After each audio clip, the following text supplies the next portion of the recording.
What is up? What is up? What is up from Facebook Live? What is up from the MalcGoolie Channel? I am back. I'm back. I said yesterday was going to be the day I was supposed to stream, but y'all, I've had a week. I had a week. Not a bad week, but when I went back to hell on earth, which is work, that is where I started my week. Hell. But D could tell you how hellacious it was, but that's for another time, for a later date. Mm-hmm. We are live for picks and predictions for the horror show at Extreme Rules. If you guys can do me a favor for all those that are on here, so we got John L. Jackson, WWE pay-per-view wrap-up. Appreciate you coming in.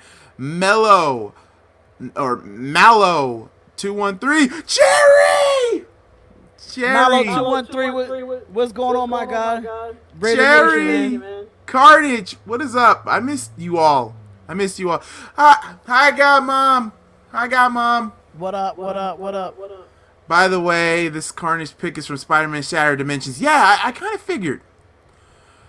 The Guy Sports Network, is this the Extreme Rules match at Extreme Rules? This that's tomorrow. This is picks and predictions. This is picks and predictions for it. The picks and predictions. But if you guys can do me a favor, and I really, really love that. Yo! Yes, sir! Tay-Rock! Yes, sir! And Tay-Rock, I told you, bro, you had to plead the fifth. Ah! Oh my God, you should have showed. Did D tell you? So is there no Extreme Rules match? There's going to be one Extreme Rules match because Dolph Ziggler still hasn't named the stipulation with his match with Drew against Drew McIntyre. That match has to be Extreme Rules. I'm sorry, you can't call it Extreme Rules. You can't call the event Extreme Rules, and you don't have nothing extreme about it. Not necessarily, because there's a few matches on here that got the word with extreme with it. That will go over it. Yeah, let me read some more. Cherry said, miss you guys. I want to come back soon. Same. I just want to get this freaking thing over with. You already know how I'm feeling. Carnage says, I've been playing Manhunt. I'm stuck on board patrol after it's 2 missions till I beat the game. You right. Yep. Tara, you should have tagged your brother in that, because even your brother would have pleaded the fifth. Bro, we out tomorrow. Oh, he would have pleaded the fifth too, huh? We out tomorrow. When? I don't know what you're talking about. But anyway, guys, we got a total of 8 matches for Extreme Rules picks and predictions. We're gonna have some winners. We're gonna have some losers. There's only one match in particular that I'm not really looking forward to because it's kind of predictable. Well, almost very predictable, but at the same time, I don't cater to smarks. I don't cater to a-holes who are going to shit on Extreme Rules. But if you're one of those people that's going to shit on a pay-per-view, open your goddamn eyes. There is nothing wrong with this shit. Have you seen this card? The card is fine. The card is actually good. My expectations for this pay-per-view, folks, is at a high. Like how high? It's high, like Tables, Ladders, and Chairs 2015 high. No, don't get me. No, I'm sorry. I still love Tables, Ladders, and Chairs 2015. That was the one with Roman versus Sheamus for the WWE title. We had that awesome ladder match. I'm sorry. My expectations are high because the way how these matches are, if you look at this card, there's no such thing as a bad match here on this. It all depends on the execution from the men and the women. That's basically what you guys have to see from it. So just get your hate out and just literally take a look around y'all. But look, what's up, little C-Star Lord? I love these Spider-Man things. You guys come up here because you guys know I'm a big Spider-Man fan.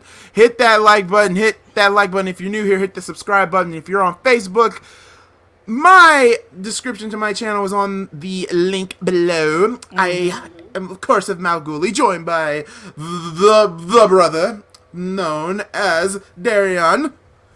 I've been MIA. Well, not really been MIA. You guys already know when I have family. But I'm back. Right. And we got to talk about Extreme Rules. We got picks and predictions. I would love for you guys to let me know in the live feed your picks and your predictions as we roll on. Like I said, we got 8 matches, and the way how it's looking, 5 titles will be decided tomorrow. 5 titles will be decided. So, without further ado, let's get to the match. To me, that's so predictable, and it's only, and low-key, to be honest with you, it is the only match to me that's so predictable, and it's a championship match, unfortunately.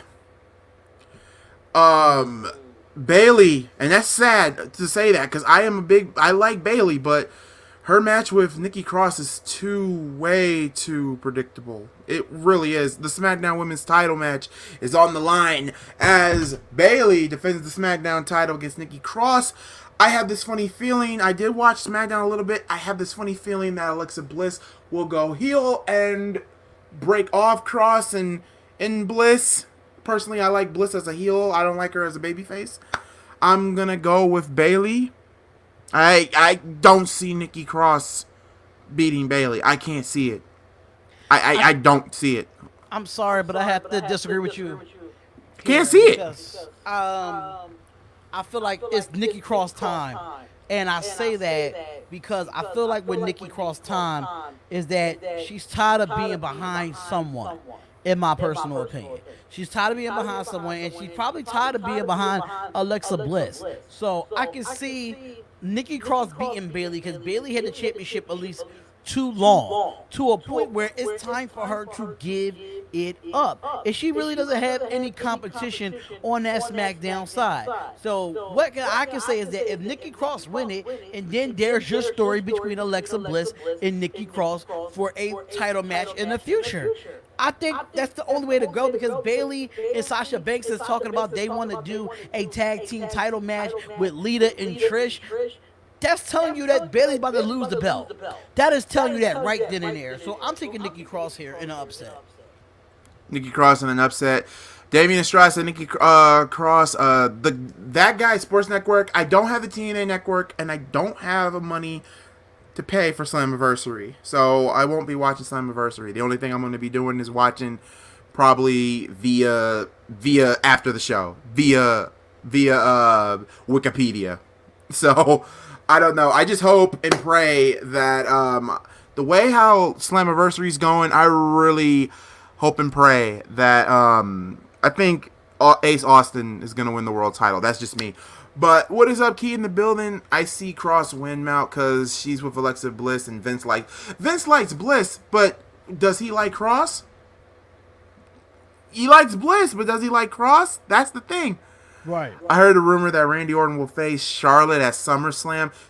Here's the problem with that. That's a rumor. That's a bad rumor. No offense, Carnage. Charlotte is gone. She is gone for a year. We won't be seeing Charlotte until the Royal Rumble. The Royal Rumble. She got surgery and she also got breast implants. So that's why she took some time off, apparently. So we won't be seeing her till the Royal Rumble. So yeah, that's why Charlotte has not been on Raw, not been on NXT, not been on SmackDown. And to be honest, it is what it is. The reason I just can't see Cross. And I agree with D. There's really not a person on there other than maybe Sasha if they pull the plug in. But I don't think WWE is doing that. I don't think they're going to do it. I told you they're not going to do it. They're not going to do it. I don't think they're going to do it. They're not going to do it. Brock Lesnar is gone too. Brock's not gone. He's taking a break. So no Brock will be on this show. Thank God. Because I do not want Brock interrupting another Extreme Rules pay-per-view. The last time they did that, he won the freaking WWE title. And it was, no. And was it the Universal title? I think it was the Universal title, if I'm not mistaken. But, guess what, Malc? Shayna and Belair are back. I did see that on Raw. I did see on Raw that Bianca Belair is back and Shayna Baszler is back. So yeah, that's the only match to me that's not really Well, his golden apple has messed up a titty, so oh wow, Jesus. Anyway, so D is going with Cross, I'm going with Bayley. Let's talk about the other match here on this card that the tables match for the SmackDown Tag Team Championships. Shinsuke Nakamura and Cesaro will take on the New Day in a tables match. I don't see the New Day losing those belts. As much as everybody loves Shinsuke Nakamura and Cesaro, and I love him too, but I have a feeling that the New Day will retain somehow, some way. This is the only way, in my opinion. You have to bring Xavier Woods back. I mean, we haven't seen Xavier Woods in God knows when, so I would love to see him back. So why not? Why not here? I go with New Day. New Day retains. And who was the tag teams again? It's the New Day defending the belts against Cesaro and Shinsuke Nakamura in a tables match. I mean, from what I've seen, is that Cesaro and Nakamura there have been momentum going into this match. And they have been having momentum going into this match. And I'm just kind of sick and tired of the New Day being champions. I'm sick of it. Like, the gimmick is getting old. It's time for the New Day to break up, in my personal opinion. It's about time. Like, why do you still have these talented wrestlers in tag team action where they can all be successful individually? We've seen Kofi Kingston be what he could be as a wrestler when it comes to singles, tag team, whatever you put Kofi Kingston at, he excels. We all know that. Big E still has something to prove as a singles wrestler, but I think in this modern day, in today's WWE, he could be good. And then on top of that, Xavier Woods. Now, what happens to Xavier Woods? Does he go down to NXT and then he builds his way back up to go to the main roster? Because honestly, that's the only way he got to the main roster as a tag team, if you want to be honest. He didn't really come up there as a real singles wrestler. If he did, nobody really knew about him. So, at the end of the day, I'm going to go with New Day, but I don't want to go with New Day, but I'm taking them anyway. I mean, I'm tired of the New Day too, but to be honest, WWE makes them so much money. Like the bootios, the t-shirts, the pancakes. They make way too much money. How long have you been seeing bootios and pancakes? Shoot, remember they almost tried to plug a damn juice called booty juice? Remember that? Booty juice. It makes sure your throat is loose. Ooh, that's horrible. Big E as a heel turn should happen. It should happen. Yes, Big E heel. I'm waiting on it. To be honest, the best way to break up the New Day, you have to do it at SummerSlam. But at the same time, the only tag team that's really capable of taking the belts off the New Day is either Miz and Morrison or Heavy Machinery. Or better yet, well, shoot, we can't say the Usos. We won't see the Usos till next WrestleMania. Which sucks for the tag team. Which really sucks because, like I said before, and I say it again, I've been getting cussed out by Young Bucks fans, FTR fans, but in this modern era of tag team wrestling today, I prefer the Usos over the Young Bucks. I'm sorry. I think the Usos are more entertaining. They can cut a good promo. When have you ever seen a boring Uso match? Oh, wait. I mean, I'm not saying that the Young Bucks aren't boring. Hell no. I love it when they super kick the hell out of somebody. Now, that's hilarious. And it'd be just out of nowhere. It's like you could just walk down the street. Think about, okay, I'm going to go gin and juice with y'all. Rolling down the street, smoking Indo, sipping on. Think about that. It'd be hilarious. But still. New Day reminds me of Kane and Bryan as a tag team. Oh, team, hell no. Oh my. At first, I did not like the concept, but then I grew on it. With the New Day, here's the thing. I hate the gimmick, but I respect the hell out of all three wrestlers, though. Right. Because they made that gimmick work. Oh, and they made it work to perfection. They made it work. What about the hype between the Bucks and Omega? I mean, Omega, you know what? It is what it is. I love Kenny Omega. I like the Young Bucks. I don't particularly love the Young Bucks. I like the Young Bucks. They can cut a good promo. They can not cut promo. I never really heard them in a promo work, but they're amazing in the ring. That's for sure. But I like a tag team that makes me hype on the mic, that gets me hype in the ring. And I'm sorry, Jimmy and Jay are it. I'm sorry. Especially, I've said so many times, my favorite promo is when they brought back the family, and that was with Roman Reigns and the Usos. Right. Because I think it was Jimmy who said this: you disrespect him, you disrespect me, you disrespect me, then you disrespected the whole family. I'm like, I can feel that for a person that is a family person. You know, I can feel every single word that the Usos said. That's just like me. You mess with her, you mess with her, you mess with her, then you got me. Then you disrespected the whole family. I'm sorry, I didn't mean to get overheaded, but I don't see another tag team. So yeah, the New Day wins. New Day retains, I guess. It sucks to say, but it is what it is. It is what it is.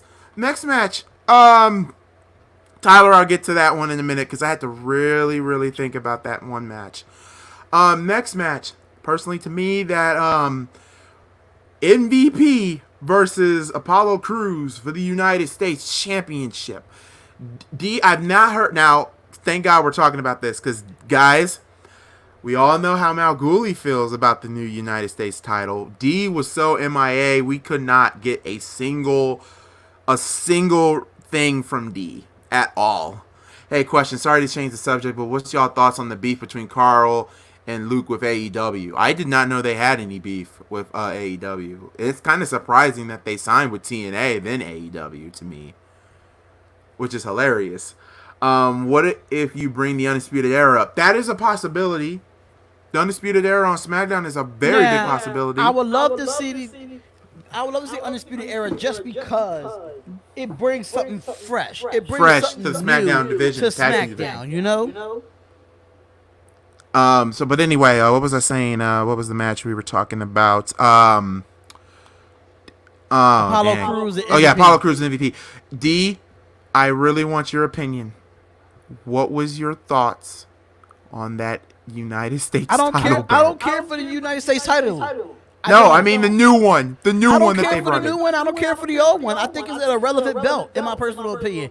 They make it a belt where it's very irrelevant now. It was a prestige belt when we used to like the United States competition. Now we got terrible matches and people that I mean it all depends on who. It depends on who holds the title. Apollo Crews' run has not been bad. I mean, he had a great match with Kevin Owens. He had a fantastic match with when he beat can't think of his name, Andrade for the title.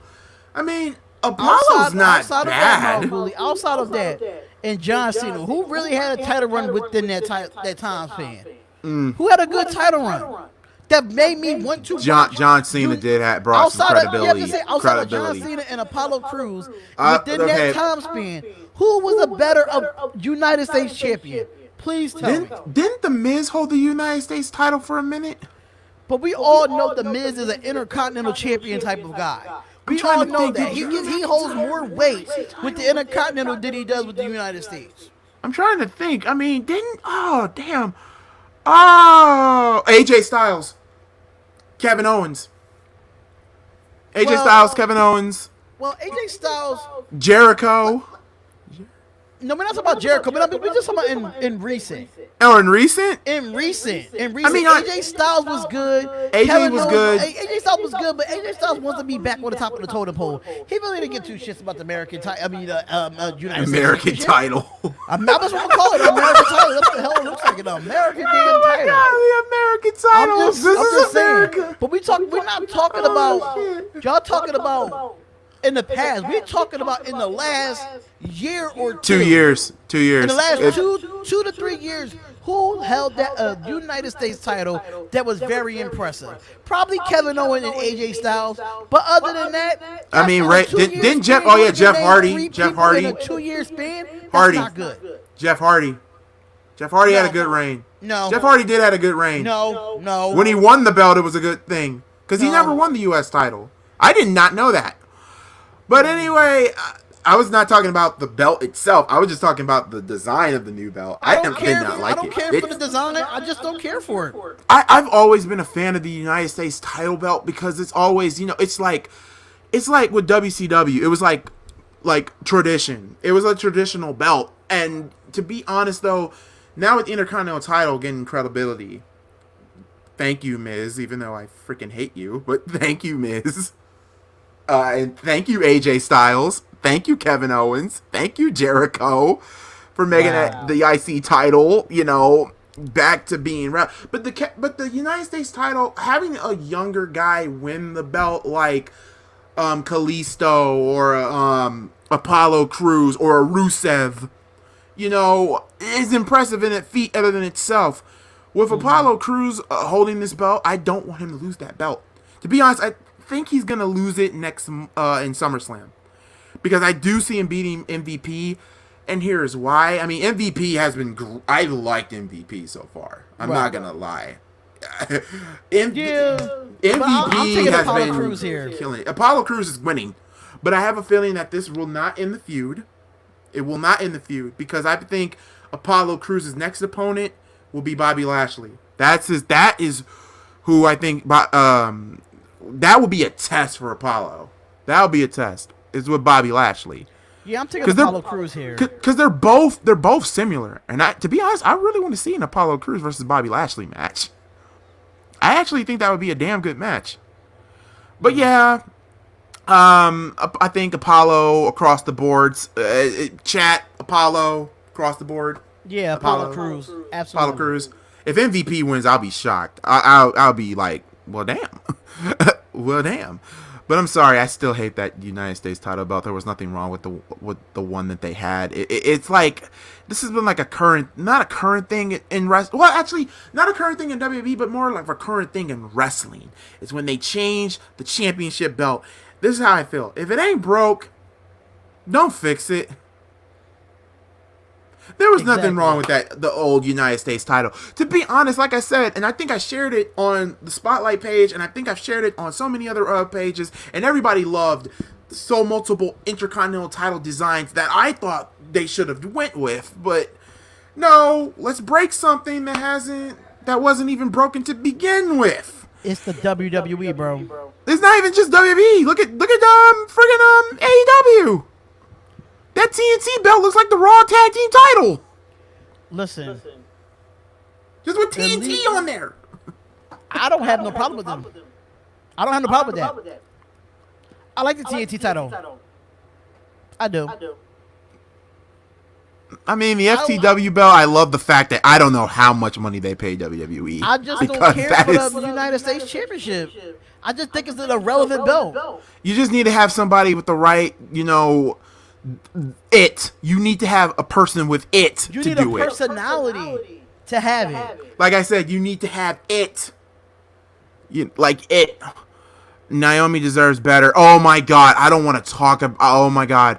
I got so many recommendations from so many people telling me to watch that freaking dance off between Dana Brooke, Lacey Evans, Tamina, and Naomi. Oh my God, I hated how stereotypical they did Naomi. Because Naomi is the only dancer out of all four of those women. So why? Oh my God, I don't have my earring on. So she basically, I guess, Lacey Evans threw her heels at and tried to hit Naomi in the face, and Naomi just went all black like a black woman would do. Oh hell no! Take the earrings off, the shoes off. Then started swinging at Lacey. I'm sorry. I'm not the biggest fan. We all know how I feel about Lacey. I like her in the ring. I hate that sassy Southern Belle gimmick. I love Naomi's gimmick. I'm tired of it. I'm tired of it. It's time for a change. But anyway, it's time for a change, bro. But we got MVP. Well, not MVP. We got MVP losing to Apollo Crews. So next, I'm shocked the Intercontinental title's not on the line. That is hilarious to me. Very hilarious. This is my problem. It's hilarious, even though AJ beat Matt Riddle last night. WWE, and I'm gonna just keep it a buck. Why the Intercontinental Championship is not on any and every freaking pay-per-view? I'm not understanding.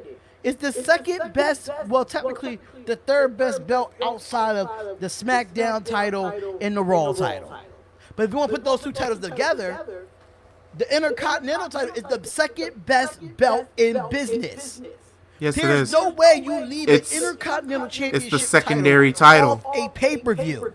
It's the secondary title. And to be honest, If you AJ's defending it at SummerSlam. There's no ifs, ands, or buts. That's a tradition. We have to wait to SummerSlam, though. Because it's Vince McMahon. He's like Dan Schneider. The tradition. Got some major echo on whose part, on me or D's? It's probably yours because I got my headphones in. So what happens is when you talk, just mute. When I talk, just mute. All right. It's probably your speakers, bro. Yeah, speakers going hammer, and not even in the funny way. Other guy needs headphones in. Speakers is picking you up, Sonny. Yeah, you need Other guy's headphones. name is MalcGoolie, by the way. Anyway. Oh, Detroit Lions Jackson says, go Randy Orton. Okay, next is the bar fight. A bar fight. You heard me right. There's going to be the echoes on Spotlight. Bar fight. There's a bar fight. The echo was not on me. It's Hold coming on. from Ghoulie. Bar fight. I'm laughing. I should not laugh because I hated the way how they did this, but at the same time, Sheamus has looked like a complete bastard in this storyline. And that's kind of the job. You have to be...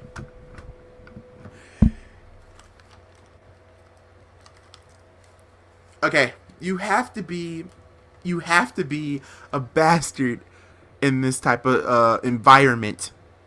Do you hear Okay. the echo now? No, I'm just saying. I'm just asking for them. Do they hear the echo now? Is the echo gone? It should be gone. Yeah, because I don't hear it now anymore in my headphones. All right. You hear it, but you hear me through the headphones, right? Yeah, I hear you through the headphones, but my headphones are like, Okay, Okay, but cool. so okay, but yeah, like I was saying, you gotta be like. I hate when they brought Jeff Hardy's Demons on live television. We all know how I feel about stuff like that. Like, seriously. Go Detroit Lions. Detroit Lions taking the NFC North. Don't listen. Let's get through these picks and predictions and we get back to the comments, bro. Oh, okay. Anyway. Jeff Hardy versus Sheamus bar fight. This got to be the end of this feud. I mean, Jeff Hardy won 2 pay-per-views ago, and I think it was, I don't remember. Was it No Mercy? I don't remember. You guys gonna have to remind me. The last show, Backlash, Sheamus won, so Jeff has to win this. Jeff Hardy wins the bar fight. I love Jeff Hardy, and I can't say nothing more about it, but I'm going with Sheamus here. Wow. I'm going with Sheamus. It's a bar fight. He's Irish. It fits the mold of what Sheamus as his character. I would love for Jeff Hardy to win, but Jeff Hardy is just not in the state to be winning matches right now. He needs to take some time off, get his life together, and fighting Sheamus. What does it benefit Jeff Hardy beating Sheamus? What does it benefit? I mean, it is a redemption storyline. I mean, Sheamus is going to win. I don't want to put stereotypical in there. What? Because he's Irish? Because he's Irish? I don't want to do that either. Don't do that. Listen, I don't want to do that either. But at the same time, you got to think of it. Like, he fights like he's in the bar. He really does. He wrestles like he's beating somebody up at the bar. And having Jeff Hardy go into some type of territory of that type of setting, knowing that he is extreme. Don't get me wrong. Jeff Hardy is definitely extreme. He's definitely agile. He definitely take risk. I have no problem with that. But at his age, that's what scares me. Right, at his age, and that's what kind of concerns me too. Mind you, Sheamus is still. Sheamus probably don't look young, but he's probably not. He probably younger than Jeff Hardy. Jeff is like what, maybe in his like mid or like early mid 40s, and Sheamus probably still in his 30s. He might be in his late 30s. Every time when I see Jeff Hardy take like, you know, like a Hell in a Cell, like I even dreamed about this, him like doing a swanton bomb off the top of a cell, I'm not cringe, I just say, please God, let him survive, please God, let the person catch him, because it's just like with Shane. When Shane did that with Taker, my stomach literally, my heart and my stomach literally went all the way to the bottom of my intestines, because I was low-key scared out of my body. My soul wanted to come out of my body, because I don't want to see Shane or Jeff Hardy or hell AJ Styles or anybody who considers himself, hell even Mick Foley. Like, I don't want to see them like take a bump and then they actually die. I remember when Jeff Hardy, TNA, when Jeff lost his footing in that cage and he landed back first on those steel steps so hard, I thought he died. I'm like, well, he's paralyzed, like he's a vegetable. But no, thank God. I just thank the Lord and Almighty Father from the heavens above. I would love for Jeff to win, because to be honest, this is a redemption story. They've been talking about Jeff's demons. They're saying that he's a failure to his family. This just screams Jeff Hardy. I don't know how Jeff's going to win, but Jeff is winning by hook or by crook. If Sheamus win, okay, fine, but come on, Jeff Hardy broke his leg, remember? Oh yeah, I remember when Jeff broke his leg. Yeah, I remember that too. I do remember that he broke his leg. Oh. All right, I'm sorry. I just, you guys are making me think of horrible flashbacks. Only you guys in the chat. But yeah, I'm going with Jeff Hardy. Bar fight. It's not going to be cinematic. You know there's going to be like a bar scene around. It's like me and D watch Vengeance. Remember that bar fight, invitational bar fight? It's pretty much going to be something like that. But without the comedy. Without the comedy. Next match. Oh man, we gotta talk about this one. Is the match that I am low key don't want it to be the main event, but it's gonna be the main event. The WWE Championship match between Dolph Ziggler and Drew McIntyre. Drew is not losing, but I want to know what everybody wants to know what Ziggler's stipulation is going to be. I'm going to say Extreme Rules, because why would you call this Extreme Rules? And if there's no extreme, well, there are some extreme matches, but like the one that it really caters to, you know, the pay-per-view of the match of what the pay-per-view is named for. If that be the case, just take the Extreme Rules part out and call it Horror Show. To be honest, that's a hell of a pay-per-view name. The Horror Show. Or Welcome to the Horror Show. But I'm going with Drew. Drew's not losing that belt. You know what? I want Drew to have a year-long reign with the belt, but at the same time, the way how they've been doing Randy Orton, that's going to be Drew's next opponent. And for all of us Randy Orton fans, I love Randy, but Randy Orton will be the one to take the belt off Drew. Randy's too goddamn hot right now. Oh, he's too hot. Randy is hot, don't get me wrong, but at the same time, I still feel like Randy is still up there in age, where we just like, why we keep putting the championship on the same wrestlers. Like, we got an NXT for a reason. And if we're going to have an NXT for a reason, we got to start putting these guys that's coming to the main roster in these positions to see if they really for it or they really about it. You know what I'm saying? So right. I love Randy Orton. He's a Hall of Famer. He's one of my favorites. But it's time to get into a new era where we got all these wrestlers coming up from NXT and not seeing no title shot at all. I get what you're saying. It's just that, but that's on a different stage on a different day. But Drew McIntyre, I'm sorry, I have not heard anybody complained, bitched, or moan because, oh, his title reign is boring. How? Drew McIntyre has had some stellar matches. He had a good match with the Big Show of all people. An old Big Show. You know why they saying that is because Drew McIntyre is his personality is his demeanor is different. His demeanor is different. He's not a comedian. He's not going to entertain the crowd. He's going to come out there. He's going to kick your ass and then do his job and go to hell home. That's exactly what type of character that Drew McIntyre is. Claiborne after Claiborne after Claiborne, and that move is so damn deadly. I love that move.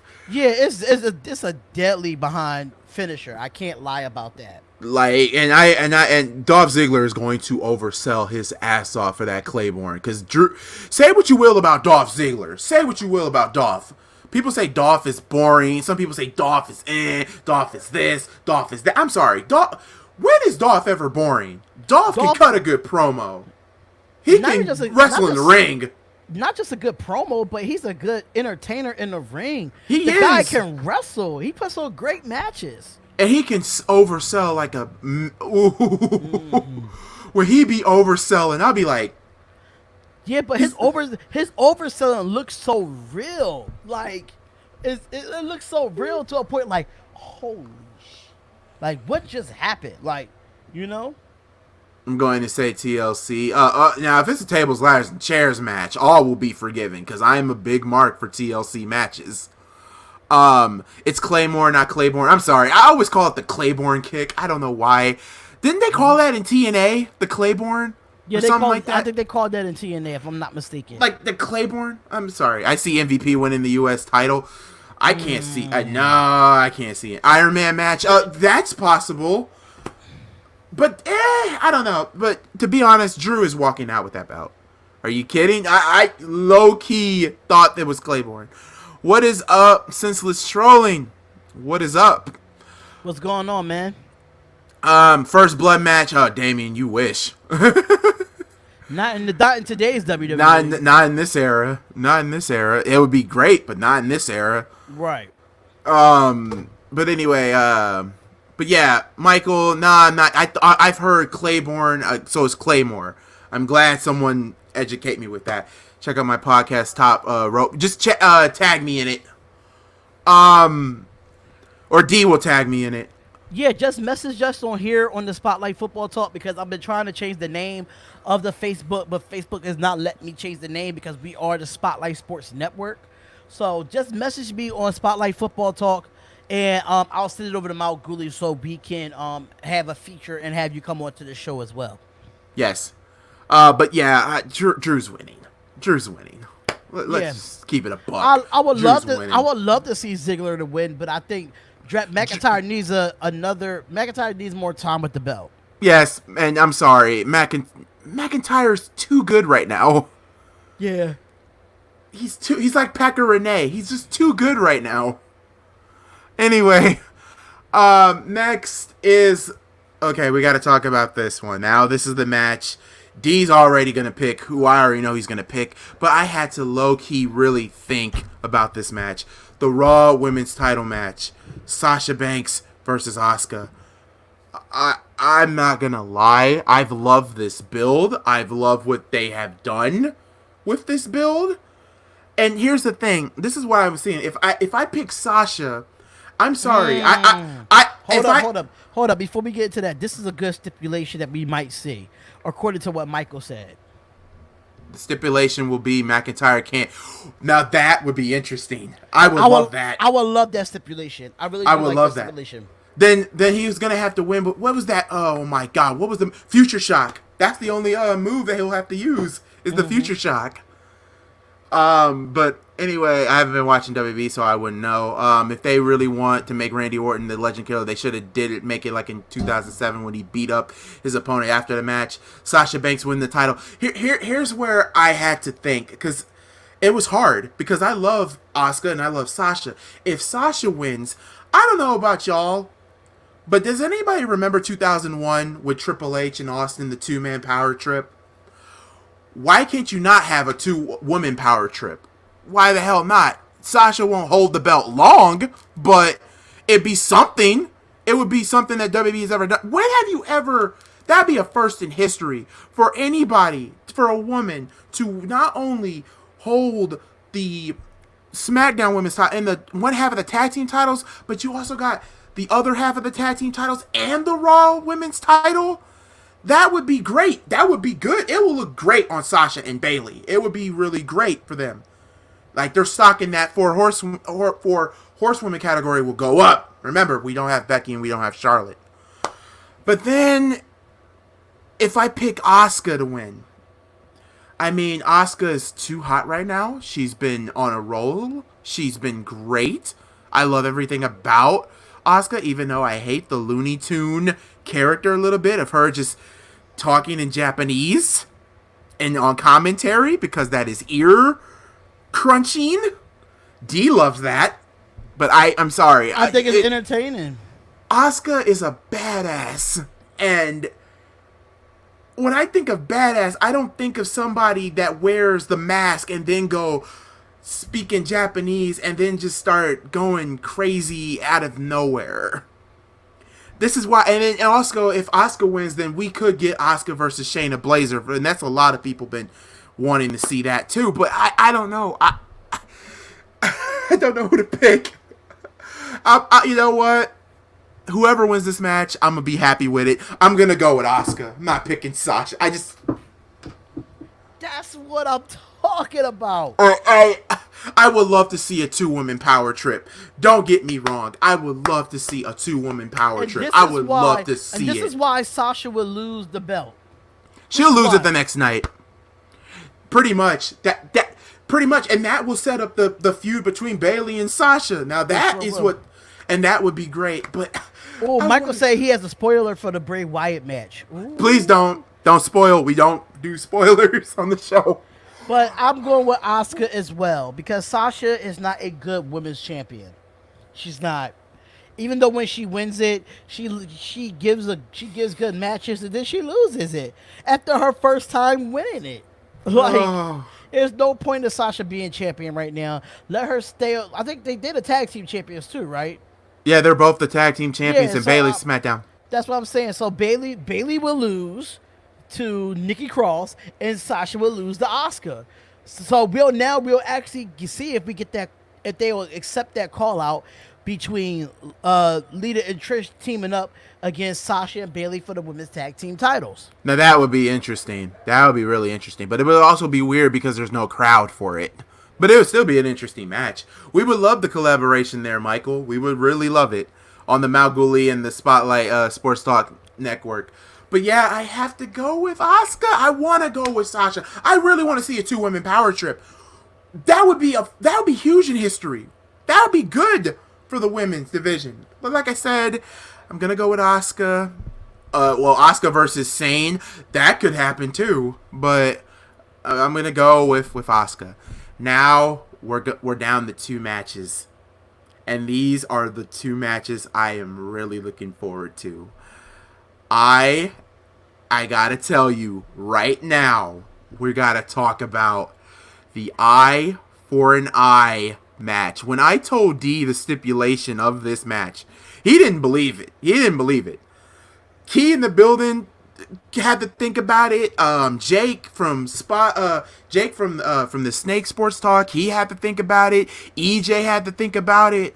Guys, the only way to win this match is to literally maim your opponent to the point, or better yet, take the eye right out of the socket. This match has cinematic written all over it. There is no way. All over it. There is no way they're gonna do that on live TV. And if they do, I will give WWE the benefit of the doubt. I will. Oh my God. You may take your eye out of the socket like an anime. Pretty much. Yeah, they're saying there's going to be special effects for it. So yeah, it has to be. But here's it has to be cinematic. There's no way that you don't make this cinematic, because you know they're going to have a fake eye in some sort. It's not going to really be real like it used to be. We all know this for a fact. It's going to be a fake eye that comes out somewhere, and they're going to have to really act well to make sure that they looks legit. Like, for real. Like, my eye. Okay, wait. The best person ever to almost get their eye ripped out of the sockets on national television was Terry Funk. ECW's One Night Stand 06. Remember when the barbed wire board was stuck on Terry Funk's eye? Oh my god, his whole entire eye was bleeding, and he even said it himself. He's like, Mick, my eye. I'm like, I have a spoiler on that too. They were taped. cinematic. Yeah, it was cinematic. So like that's why, like just like the Boneyard match, it was taped. What, a couple days before Mania. So I wanted to cry. I'm sorry. I don't know who to. Here's the thing, and here's why it was hard to pick in this match, because number one, rumor had actually it's not a rumor anymore. Rey Mysterio wasn't getting paid by WWE, so basically Rey was going on TV for free. So you would think Seth would win, right? But then at the same time, rumor has it Seth is going to be leaving to take care of his pregnant wife Becky at home. So at the same time, it's either, but this is where logic comes in. You have to go to the person who it benefactors the most. It benefits Rey out of the two competitors. It benefits Rey. Here's why. Seth Rollins started this crap when Rey Mysterio. Here's the thing about this feud that started it all. This all started when Rey Mysterio congratulates Seth on becoming a father. Then Seth Rollins tries to take out Rey Mysterio's eye to make a sacrifice. A eye for an eye, a tooth for a tooth. Vote for me and I'll set you free. Rap on, brother. Rap on. Like, for real, I've seen feuds that started with so much crazy. No, wait a minute. No. I take that back. The feud. Eye of the Tiger. I'm sorry. Every time we get with an eye, I got a song for it. like eye. Oh my god. Eye. Oh my god. But wait a minute. Anyway, but yeah, it benefits Rey, guys. Rey is not getting paid. Me, myself, and I. It's just me, myself, and I. Okay, I'll stop. Anyway, but yeah, with Rey Mysterio, though, it benefits him. And if Rey is leaving, then that's a hell of a send-off. Him taking Seth Rollins' eye. But if Seth Rollins takes off Rey's eyes, that's one hell of a way for Seth to go out. Like, oh, he said Rey has no contract. Watch Aleister Black in the match. To be honest, that would be great. That would be actually good. But then also there's been a rumor that a lot of people want to say Dominic will turn heel on his father. It's like a passing of the torch. That is one effed up way to pass the torch. I'm not gonna like the fact that Dominic is killing his own father, making him blind permanently. I'm sorry. I'm going to have to go with Rey, because if this is Rey's final match in WWE, then Rey needs to win it, man. That's a hell of a way. It's a hell of a way to end a career with WWE, and it's a hell of a way to end your career with wrestling, period. Hey, my last match, I took a man's eye out of his socket. And Seth gets to stay at home and become a dad for the first time in his life. Yep. And then also, if you really also think about it, and this is just me, as much as I love the Monday Night Messiah gimmick, if Seth loses, his heel run is over with. You gotta, it's either A, he has to come back as a babyface, or B, you might as well have him like this.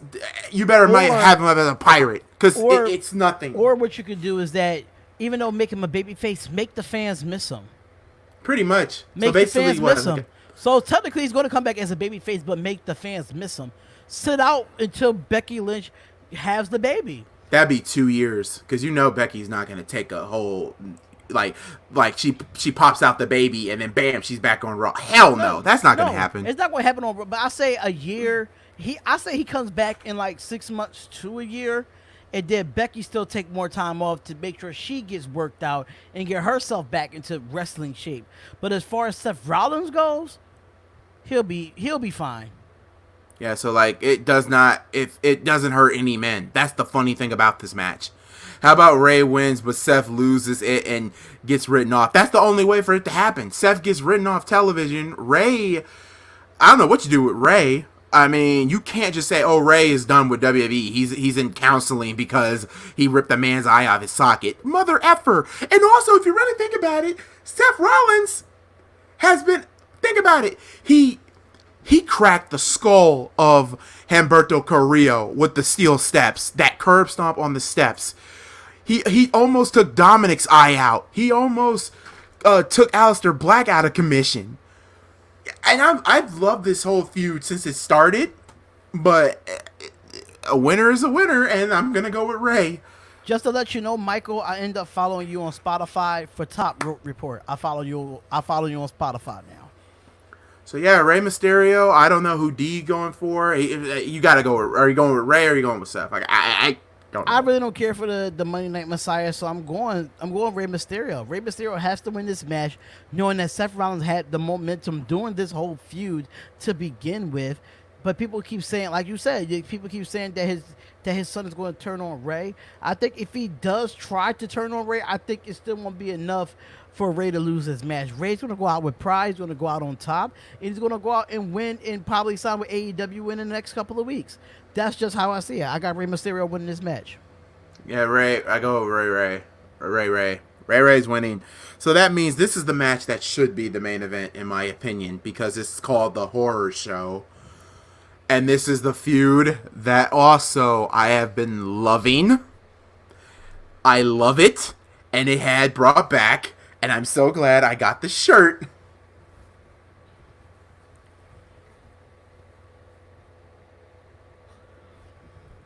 My Bray Wyatt shirt. The original. The original. Which I will be wearing tomorrow. I am the eater of worlds. I'm the eater of worlds. You do call-ins as well? Okay. We'll see about that. We'll definitely see about that coming on the show. What days do you do your show? Just make sure message me or MalcGoolie. I did send you the names for it, so definitely message us and we'll put a meeting together so we can set up a date and a time. Y'all, the eater of worlds. I'm the eater of worlds. My reaction when they brought back the Bray Wyatt. I'm so happy. But there's only one problem with this match that I hate. What? Why is the title not on the line? That's the only drawback. Is the title's not on the line. I'm tired of them screwing Bray Wyatt. Bray Wyatt, I wouldn't even challenge this guy into a match knowing damn well it's not for the title. It's stupid. But here's the thing. Braun said it's not about the title. He said he just wants to kill the devil that created him. And I like the story with that. Yeah, but if you're not going to kill the person that created you. That's just not going to happen. Just at the end of the day, it still should have been a title match, even if you was killing him or not. It still should have been a title match at the end of the day. There's only one way for this match to end, because it's in the swamp, guys. Right. A freaking swamp. Yes, a freaking swamp. I am predicting that Bray Wyatt gets eaten by an alligator. I don't see Braun losing. That's the funny thing about it. Alligator? What? Yes, it's cinematic. Braun's winning. Hell no. It's cinematography. It's gonna be creepy as hell, and they're gonna be fighting each other in a swamp, man. Do you know what's in? Do you guys know what's in a swamp? There's snakes, alligators, snakes, piranhas. There's gonna be hell. You know what they're gonna do? They're gonna fake their own swamp. You know that, right? I know, but I really love their interpretation of doing it. Yeah, it's a great idea, but it's not a real swamp. But can you imagine? No, there's going to be a part where Bray has Braun beaten, and can you imagine Braun rising up from the swamp like Danny DeVito did in Batman Returns, like the water and blood coming out of Braun's mouth and whatnot. Oh, but I have. Oh, wait, Mal. What if we see Eric Rowan return? Do it. I will literally be hopping. What side he would be on though? He'll be on Bray. He'll be on Bray. You never know. You never know. They them type of ones be wanting the shocking hills, the shocking turns. Honestly, there's like so much things you can do, and then there's also, and even though we're not gonna get Roman back for SummerSlam, which is okay, but even though I miss Roman, I think Bray and Braun have one more match at SummerSlam. They have one more match at SummerSlam, and that'd be the end of the feud. Would that be for the title though? Oh, hell yeah, it has to be. No ifs, ands, or buts this time. It has to be for the title. But the question is, he's not going... We've seen Mr. Rogers Bray Wyatt. We're seeing, I'm the Eater of Worlds. I'm saying SummerSlam, it's either he's going to still be the Eater of Worlds, or he's going to be the Fiend at SummerSlam. Either way, oh... This is a good match. It better be the main event. That's all I got to say. It's the main event. I want to be scared out of my mind. I want my heart to come out of my chest. That's how. So you want a boneyard match? Pretty much. Oh my God! Or buried alive. Oh.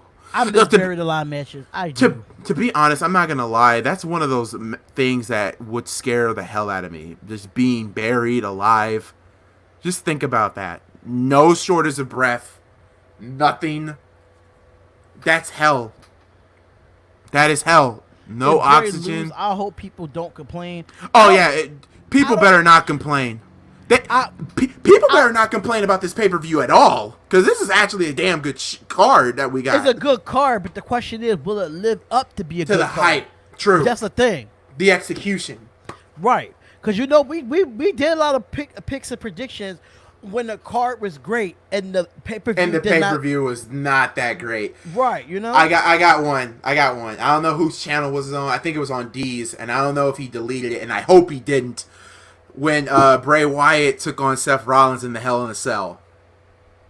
Like, we were so angry that we was that on my channel or your channel? I think it was on yours. Remember, I didn't have the great connection at the time.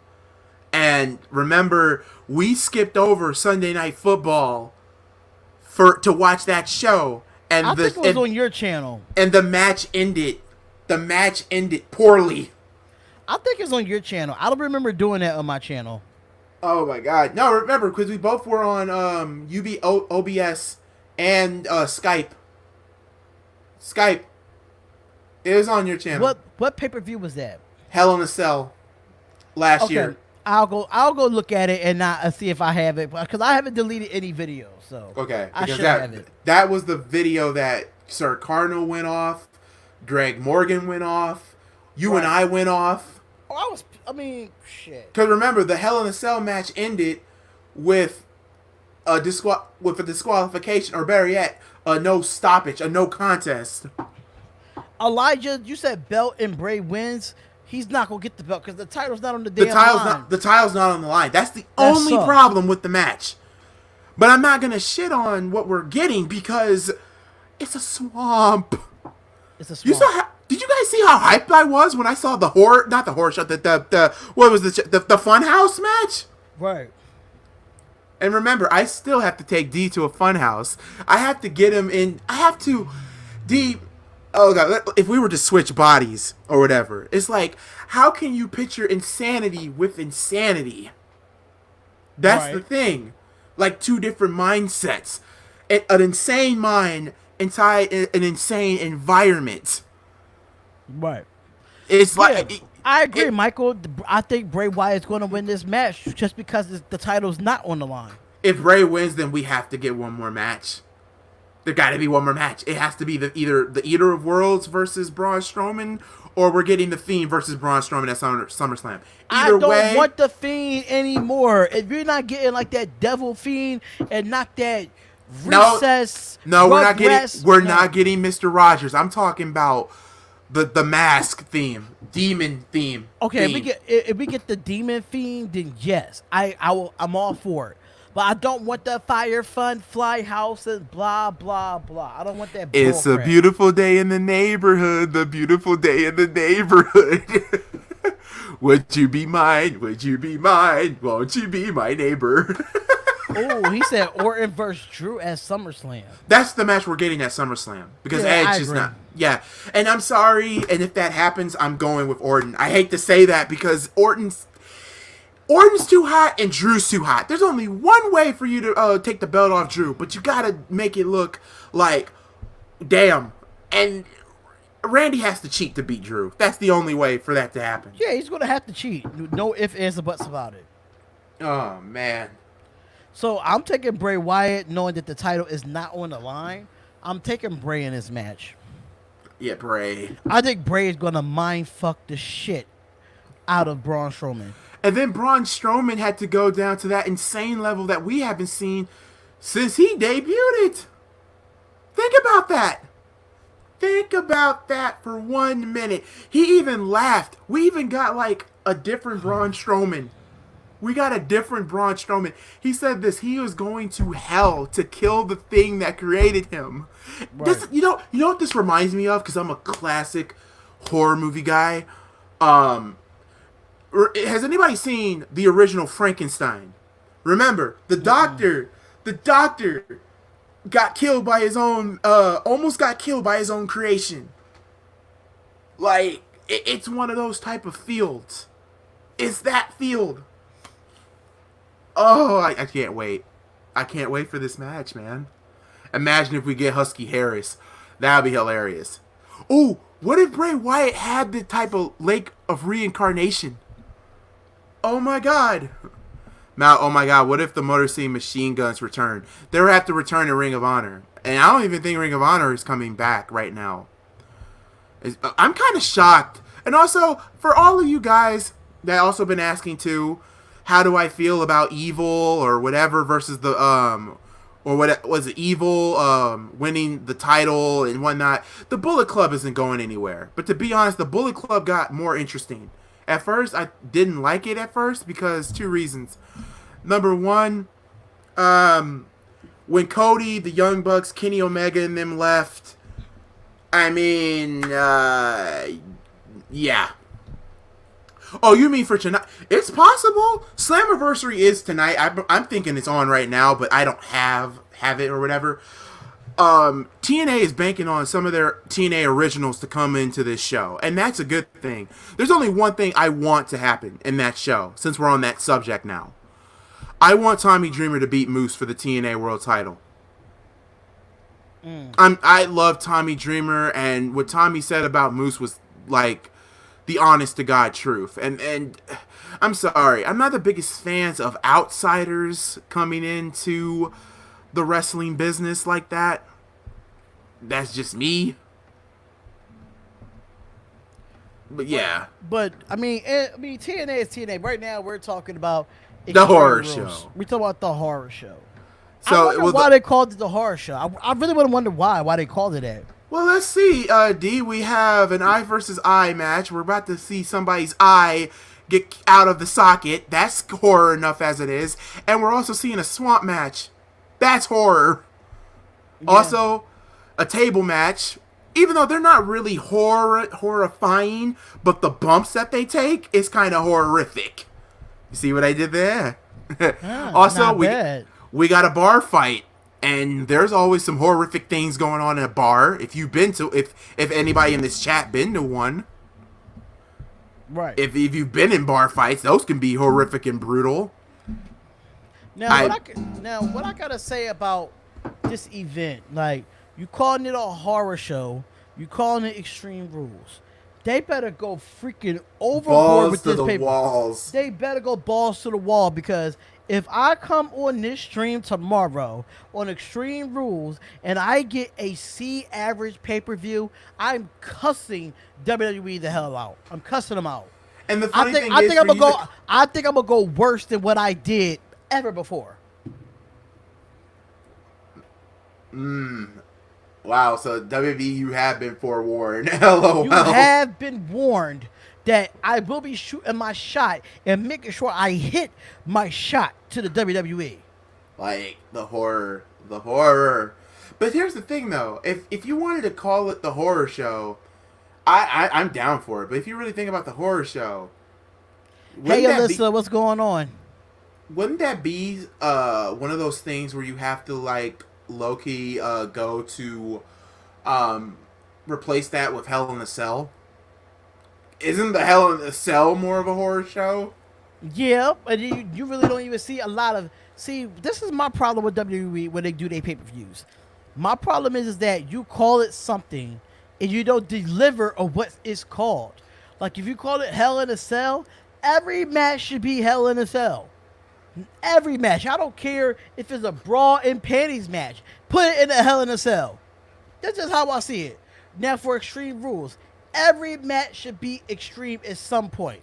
So you mean like have like a stipulation basically? Yeah, like a extreme stipulation. Or you could make it a ECW style type of pay-per-view.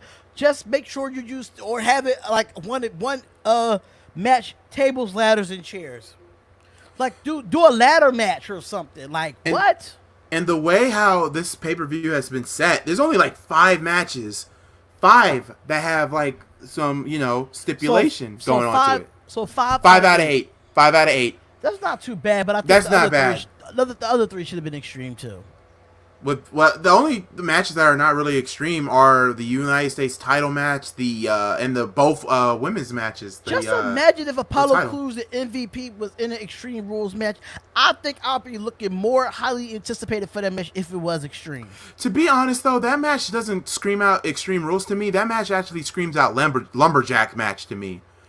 Because think about it, all the people that Bobby Lashley has taken out, Ricochet, Cedric Alexander, R-Truth.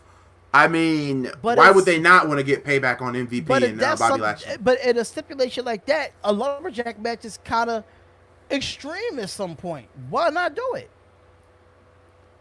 Nah, I'm not hoping for the worst for this WWE pay-per-view. But like I said, I don't know where his expectations are. You guys know mine's at a high. It's a real high, so I hope they deliver. What's considered high? Like out of 1 through 10. Out of 1 through 10, yeah. I'm at an 8. An 8.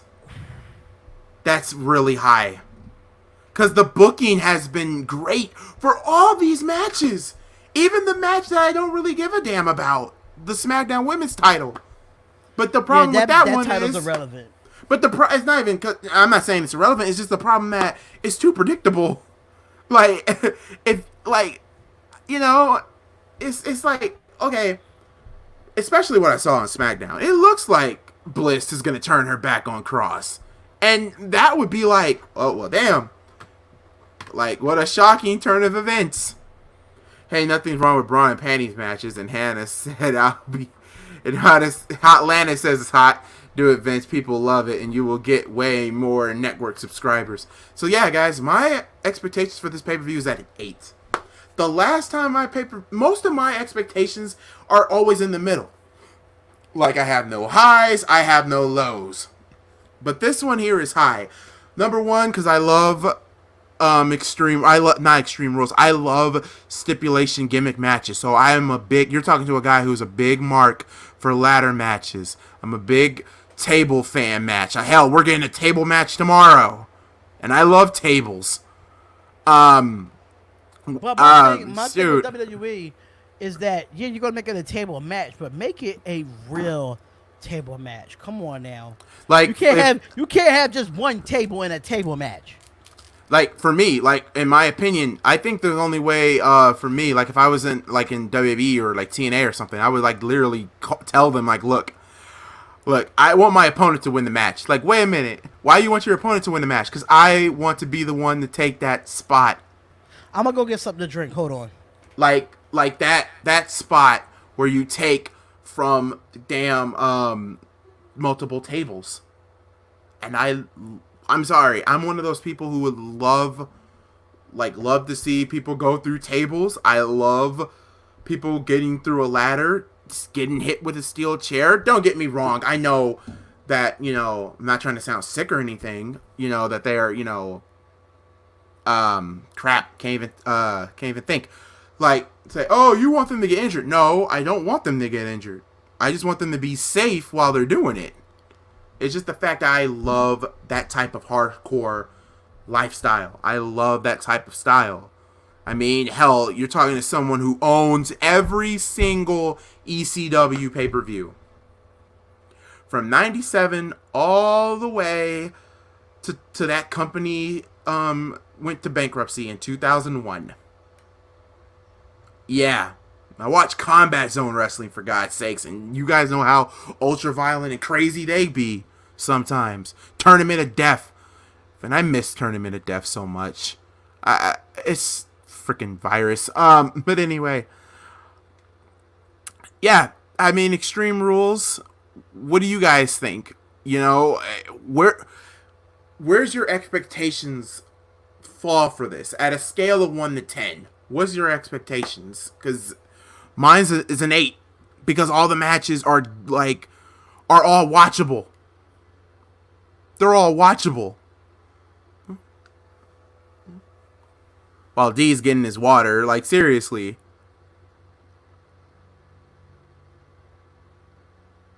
And make WWE go TV-Y, Vince, please. Oh, God, no. TV-Y.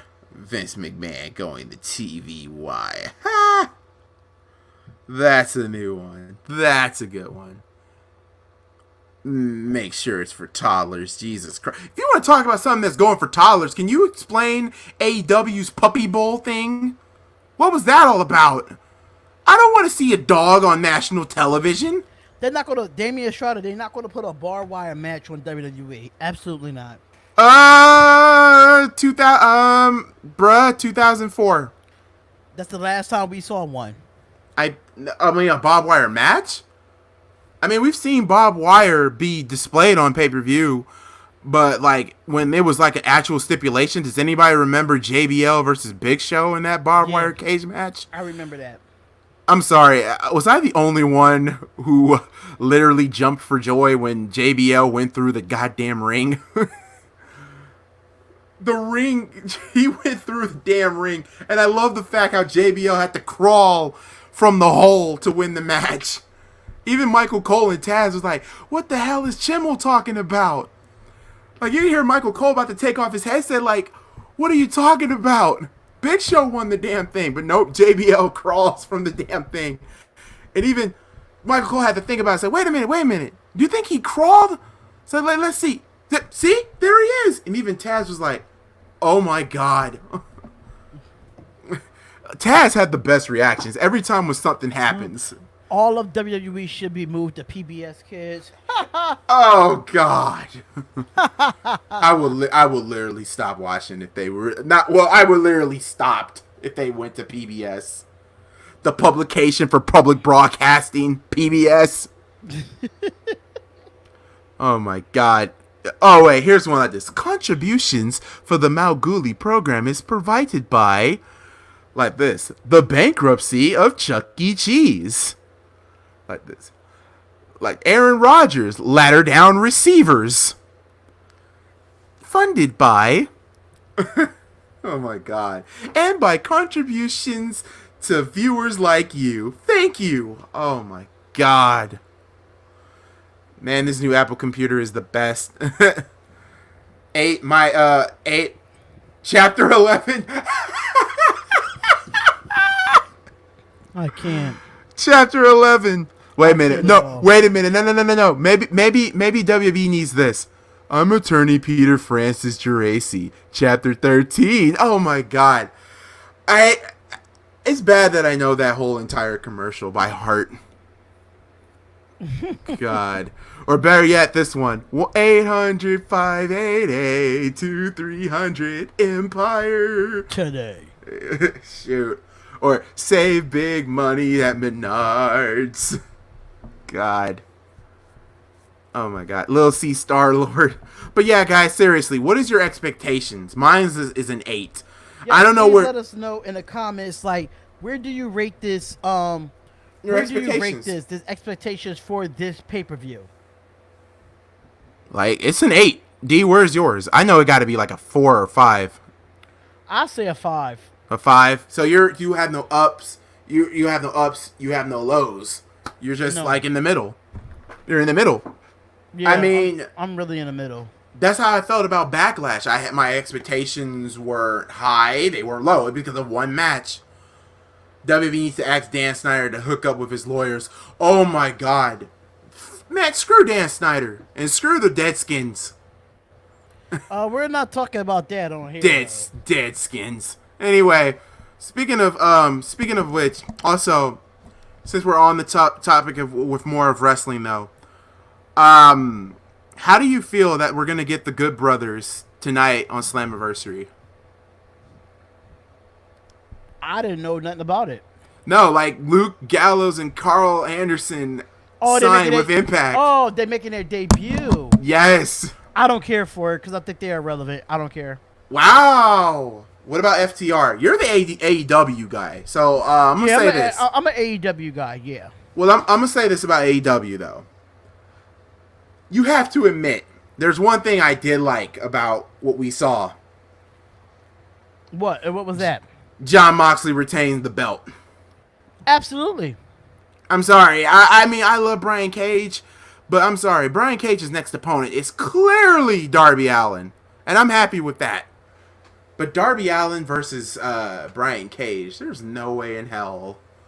I mean, it's going to be a good match, but there's no way in hell Darby Allin, as skinny as he is going to beat Brian Cage. Right. Like, you better, like, come up with something. You got to come up with a creative finish. And also, I love Orange Cassidy. Yeah, you're a big fan of Orange Cassidy. Absolutely. I love that dude. I'm sorry, but he poured orange juice on Chris Jericho. Who does that? Woo, it's hot that I have to drink a whole bottle of water within 10 minutes.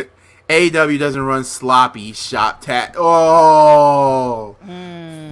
Freshly squeezed. Okay, Jamar Game says one of my Undertaker matches, Edge versus the Undertaker, when the Undertaker sent Edge to hell. Oh God, that happened here. Just to let y'all know, Jamar Games is gaming with JT, y'all. Yes, he's back. He had to refresh the channel. Yeah. And I was wondering because I was like, where is he at?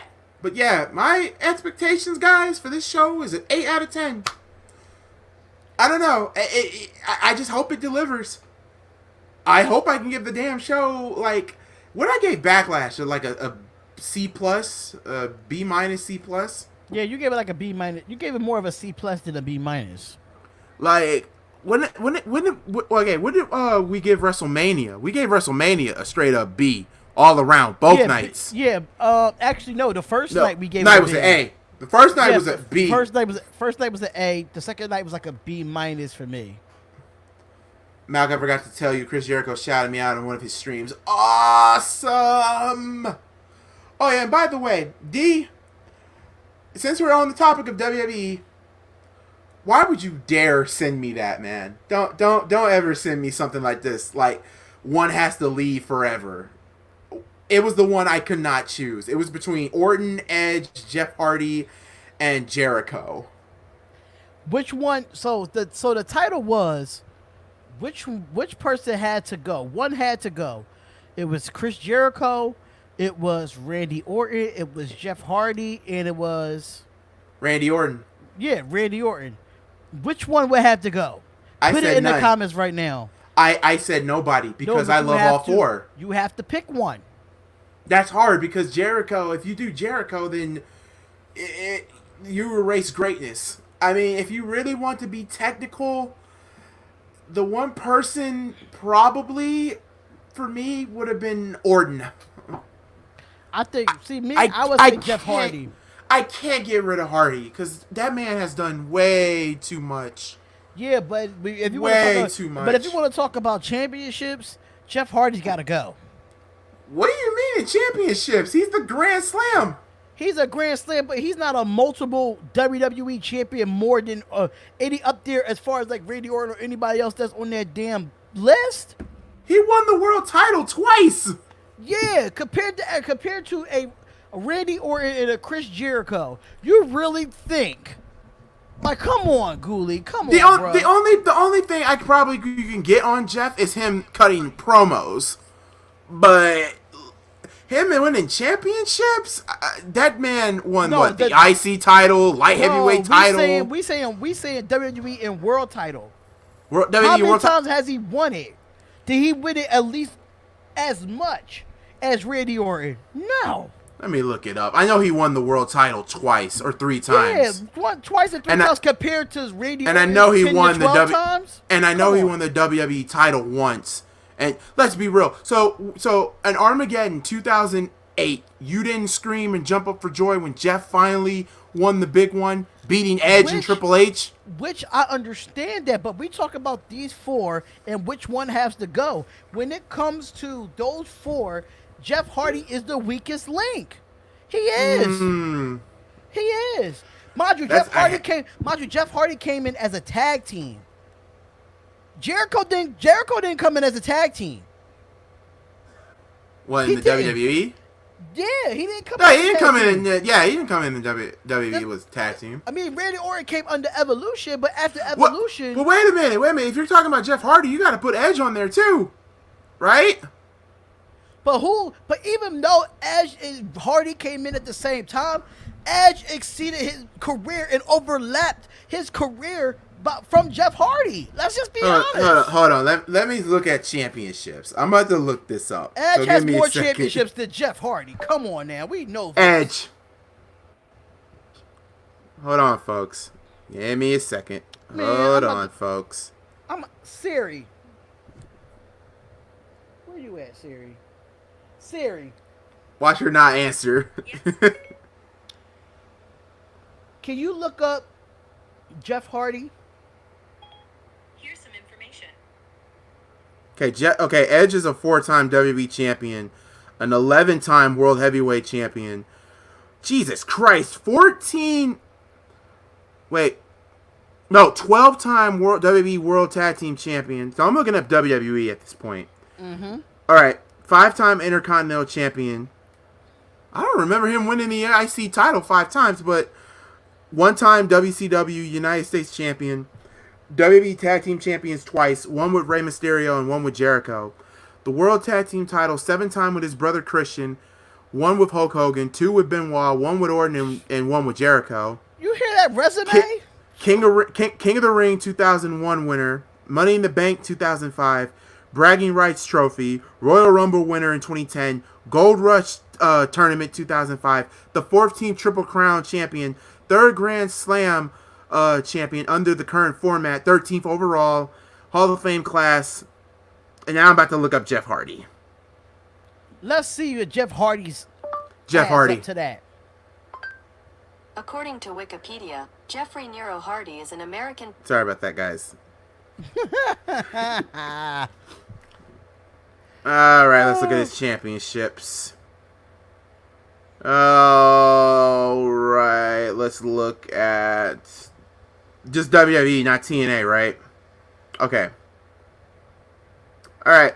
2-time World Heavyweight Champion, 1-time WWE Champion, 1-time European Champion, 1-time United States Champion, 3-time Hardcore Champion, 4-time Intercontinental Champion, 1-time Light Heavyweight Champion, WWE SmackDown Tag Team Champions with Matt Hardy, WWE Raw Tag Team Champions with Matt Hardy.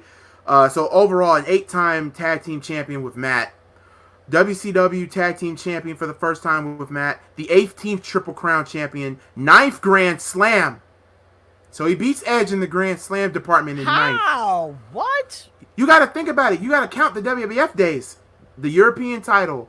The light heavyweight title. The hardcore and the Intercontinental. Jeff won all of that in the Attitude Era. Let's be honest. Jeff is not better than Edge. I don't care what that shit say. Terry Invitational Tournament with Matt. Slammy winner. No, 2-time Slammy Award winner. Extreme Moment. Oh my God, yes. You can't take this away from Jeff. The Swanton Bomb where he almost killed him on the Raw set. Remember that? When Jeff climbed that Raw. No, say it again because it was breaking up.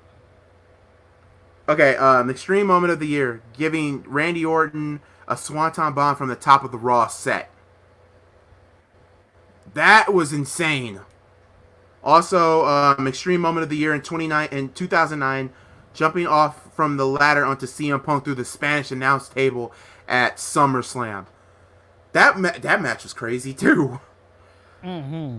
Also, they also said for the Wrestling Observer, he's the best flying wrestler in 2000, Feud of the year, his feud with Punk in '09. The most disgusting promote. Yeah, he won for. Oh yeah, wait a minute. WB testing his thing with Overdose and all that. And the worst match he ever worked with is with Sting when he was inebriated, when he was drunk, drugged up. Let me look up who was the other one on that list. Randy Orton. Yeah, Randy Orton was on that list.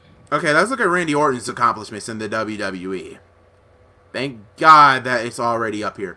4-time world heavyweight champion, a former world tag team champion with Edge, a 9-time WWE champion, 1-time intercontinental champion, and that was his. I love that reign, his intercontinental title reign. WWE SmackDown tag team champions with Bray Wyatt and Luke Harper, because remember they freebird the titles. Right. WWE he only won the United States Championship once. Money in the Bank winner in 2013, 2-time Royal Rumble winner, the 17th Triple Crown champion, the 10th. So Jeff Hardy's what? Jeff Hardy was the 9th, Randy's the 10th Grand Slam. The 10th. So Randy definitely don't go off this list then. Randy can't go off this list. Also, WWE End of the Year shocking moment. Oh God, tearing Jeff Hardy's ear off on live TV. Yep. So that means we have to talk about Chris Jericho. Now, Jericho can't get off this list. But the way how this list looks is really, like I said, it's hard to pick between these guys. Because look, if you see Jeff Hardy's accomplishments, he won every single title in WWE, including the ones from the Attitude Era. So that has to count for something. Yeah, it has to count for something. That has to count. That's the same with Edge and Jericho. All right, now let's look at Jericho for a minute. All right. Let's look at his accomplishments. I don't want to do WCW because, good God, that company. All right, so let's look at the WWE, the WWF, or what have you. The first undisputed champion. He beat Rock and Austin. 3-time World Heavyweight Champion. 2-time WCW World Champion. So, 2-time World Champion. A 9-time Intercontinental Champion. 2-time United States Champion. 1-time European Champion. 1-time Hardcore Champion. Former WWE Tag Team Champions with Edge and Big Show. Okay, WWF World Tag Team Champions, a 5-time champion. 1 with Benoit, 1 with The Rock, 1 with Christian, 1 with Edge, and 1 with Big Show. He won the bragging rights title. Yeah, Jericho's not on this. Jericho can't get off this list because he's the fourth Grand Slam champ. 4th. And the 9th Triple Crown champion. 3-time Slammy Award winner. Extreme Moment in 2014. Executing a crossbody on Bray Wyatt from the top of the steel cage. Superstar of the Year in 2008. And Tag Team of the Year with the Big Show. You cannot take but the way how it's looking, it has to be Orton. Nobody. No. Or better yet, no, take that back. Nobody. Now do you see why I said you can't? Nobody. Because it's hard. You're taking away all those men's accomplishments. Well, I'm sorry. I found it on my goddamn Facebook, and that's why I sent it to you. Just like the other one. Now, this one was obviously... What was the big four? One has to go forever. Hogan, Austin, Rock, or Taker. We all said Hogan. I'm sorry. I'm sorry, Hogan. but I wouldn't say Hogan because it wouldn't be those 3 wrestlers without Hogan. I'm just being honest. True, but at the same time, that leg drop. Those 3 guys was those 3 guys look up to Hogan, and the reason why they got into the business because of Hulk Hogan. So taking Hogan off there, I disagree. When it comes to great matches with Hulk Hogan, he has great matches, especially with Ultimate Warrior, and he was the first person to ever fucking pick up Andre the Giant. What? Okay. Come on. Now, if you want to do what you did with me, championship wise, let's look at championship wise. Well, we can look at championship wise, but if we're looking at career wise, all their work had to go. You can't say Austin. You can't say Austin. You can't say Rock, and you damn sure can't say Taker. I wouldn't say none. Not see, just like I would with that last one. Brett would have to go. Oh, Brett? Oh, hell no. No, Brett can stay. You can't take away from Brett either. All right, let's look at Brett.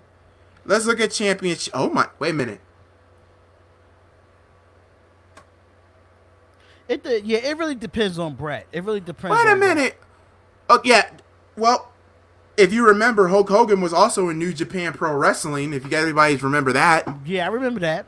So here we go. I mean, well, let's look at his accomplishments in the WWE, obviously, or actually just his accomplishments from WCW and the WWE. Because WWE owns WCW, so WCW World Champion, 6-time World Champion in WCW, a 6-time WWE WWF Champion, a 1-time WWE Champion with Edge, 2-time Royal Rumble winner, a 2-time Hall of Famer, individually and also the class of 2020 as a member of the New World Order.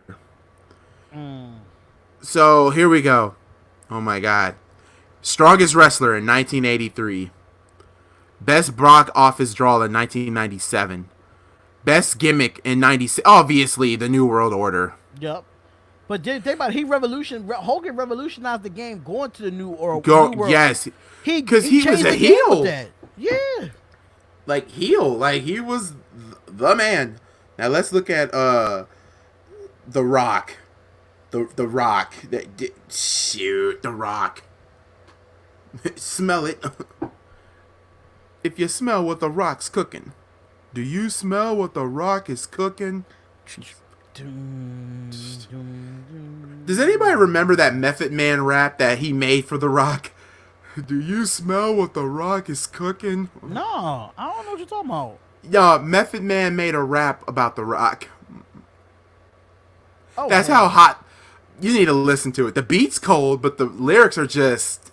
It's nothing that you wouldn't expect from a Method Man rap. Right. Okay, let's look at... Okay, Match of the Year. See? Match of the Year. Automatically. Him versus Mankind in that I Quit match. That is Match of the Year in 99. That was the match. And that match took place in January. Match of the Year 2002. His match with Hulk Hogan, WrestleMania 18. The most popular wrestler of the year, 99 and 2000. Wrestler of the year, 2000. Ranked number 2 of the top 500 singles wrestlers in the PW and Pro Wrestling Illustrated in 2000. He was number 2. So you obviously know number 1 had to have been Austin. Right. Okay. Best on interviews, 99 and 2000. Best gimmick, 1999. Most charismatic, 99 through 2002, 2011, and 2012. Most improved in 98.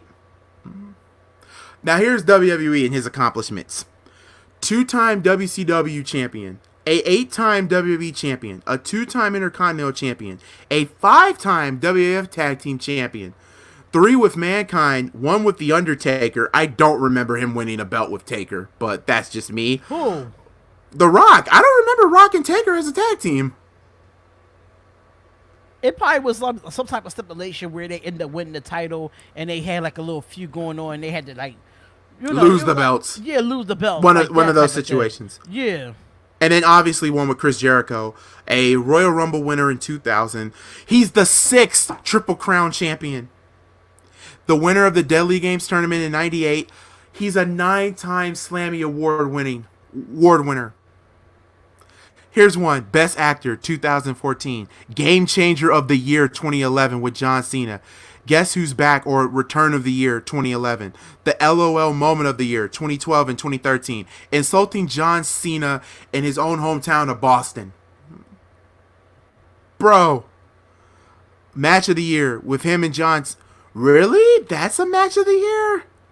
Yeah, that is a match. That's interesting. Okay, wait a minute. The first one is match of the year, but the second one was very predictable, I guess. Anyway, John Cena for the WWE Championship at WrestleMania 29.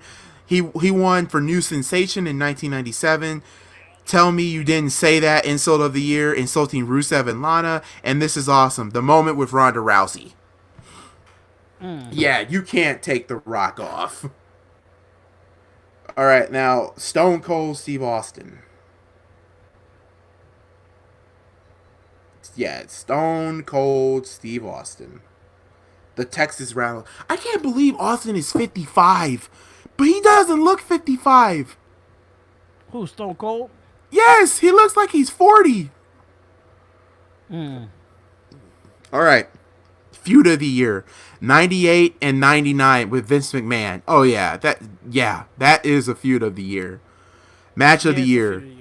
Match of the year, 1997, his submission match with Brett. Hold up.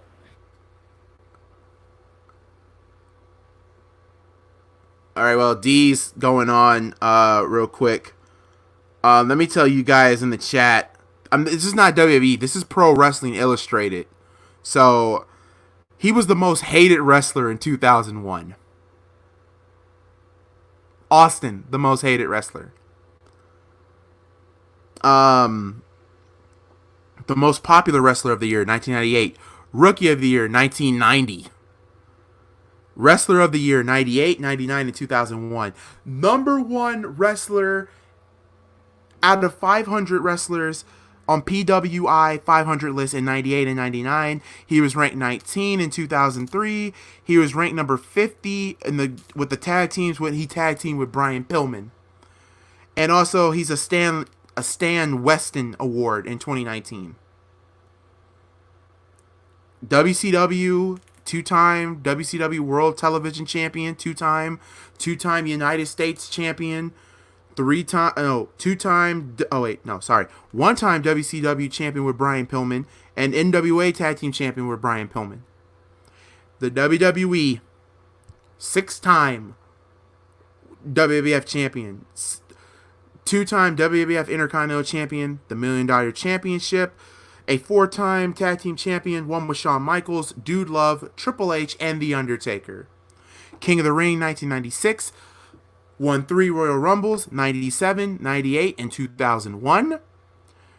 WWE Hall of Fame, class of 2009. The 5th Triple Crown winner. The 5th. Slammy Award winner, Freedom of Speech, 97, and the best original show on the network, the Stone Cold Podcast. The podcast. Yeah, you cannot. You can't with Austin. You cannot take Austin off this list. I guess if you don't want to take Hogan, you can. But at the same time, you can't take them off the list. Now the Undertakers. I'll go back when D comes back. My God, his WrestleMania record. Jesus.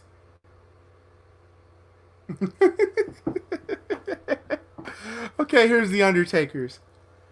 In CBS Sports, the worst angle of the year 2018, him and Kane versus Shawn Michaels and Triple H. Wow. Pro Wrestling Illustrated, comeback of the year 2015.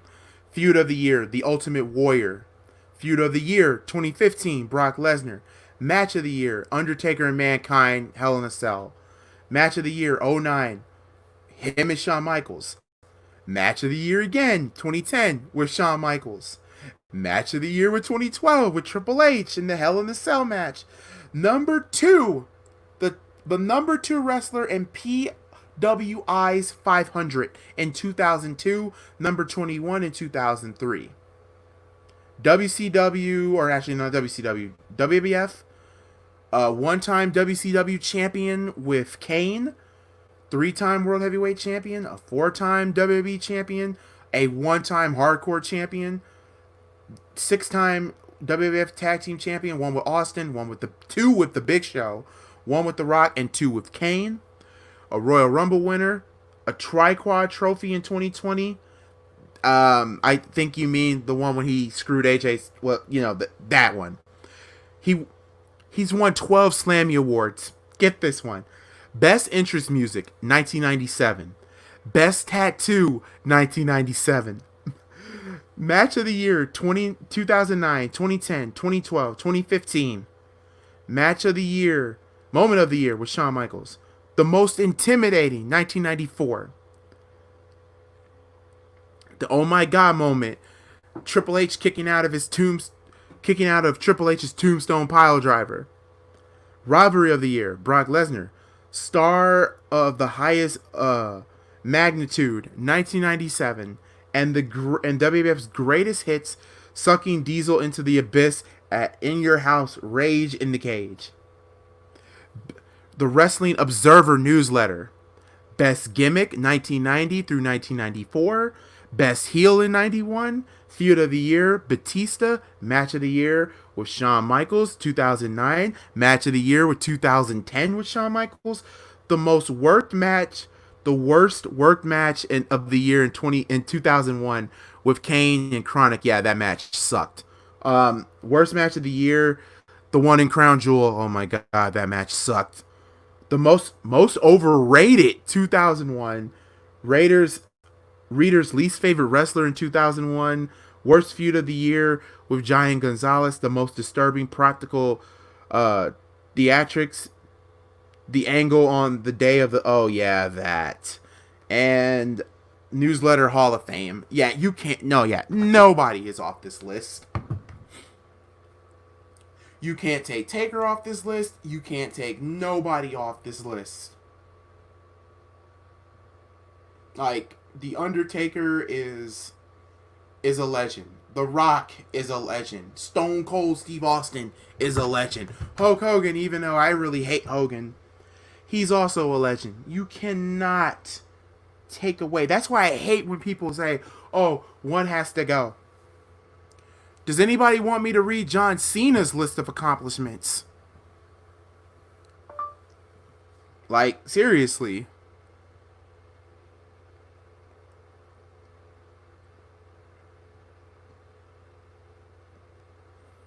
Like, I will read off John Cena's just for you guys, because John Cena, the only belt I think John Cena's never won was the Intercontinental title. And that's funny.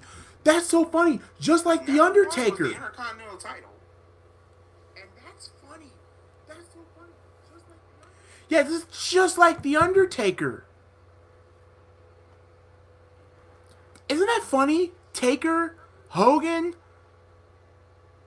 and have never won the IC title. Jesus. Yeah, title. Tighter. Thanks for a tomb. Okay. I'm sorry, my godson called. I'm sorry. You're good, D. Bro, listening to Austin's record was crazy. Like, him and Absolutely. Taker's were both... They're both crazy. You can't. You can't say nothing about it. You can't. As a look back in 1997 in WWE, this was the year of Taker. Taker bell hits. Oh, yeah. My favorite Taker year was 97. Especially when he won the WWE title. Right. I'm going to go with... And don't you think it's kind of funny that The Undertaker and Hulk Hogan never won the Intercontinental title? But they're so legendary with it. Like, even John Cena. You know why, though? Because if you think about it, I mean, Taker never needed to be in Intercontinental title contention, you know? Right. Like, I can't see Taker with the IC title. I can't see it.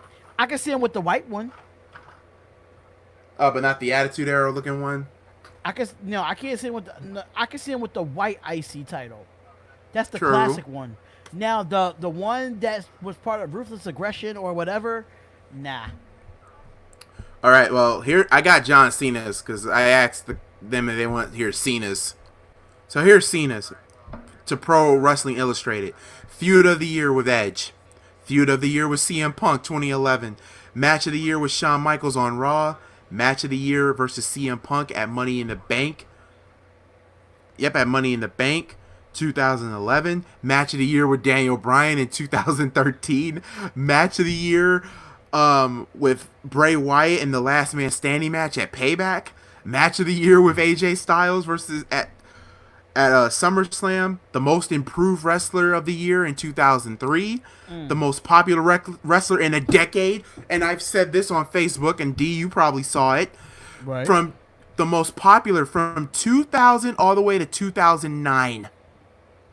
But here's the thing. These were the years that John Cena was the most popular. 2004, 2005, 2007, 2012. The most popular. Wrestler of the year, 2006 and 2007. Bro, number one. The number one out of 500 wrestlers in PWI's 500 list. In 2006, 2007, and 2013. Wow.